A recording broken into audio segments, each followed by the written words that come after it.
เคเลยสบายดีน้องเพื่อนๆน้องมือนี้จะมาสาธิตวิธีการใส่เครื่องซอยพวกพักเนาะพักแล้วก็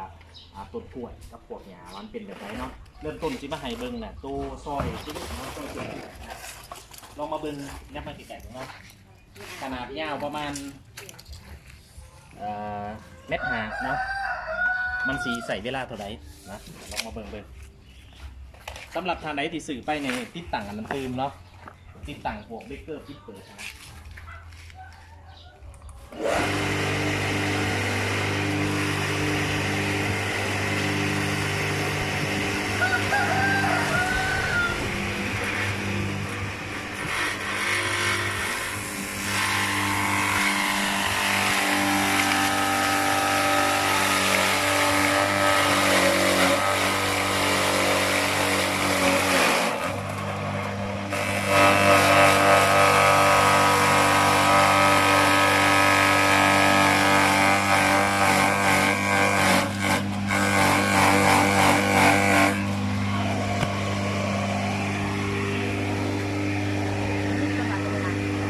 รอเลย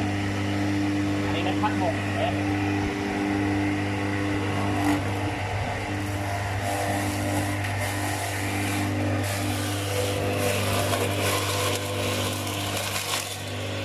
เอาถอยใส่มือไปกำนี้เนี่ยผักเข้าไป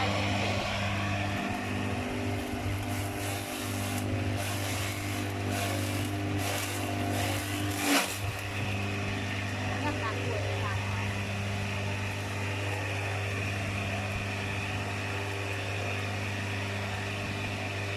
อย่างนี้เคลียร์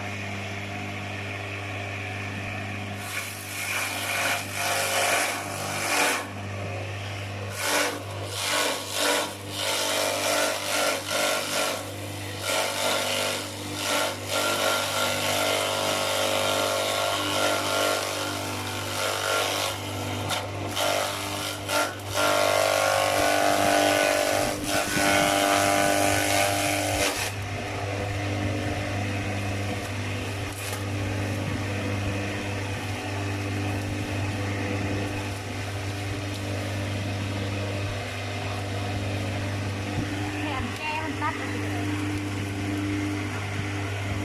อย่ามันไปเข่า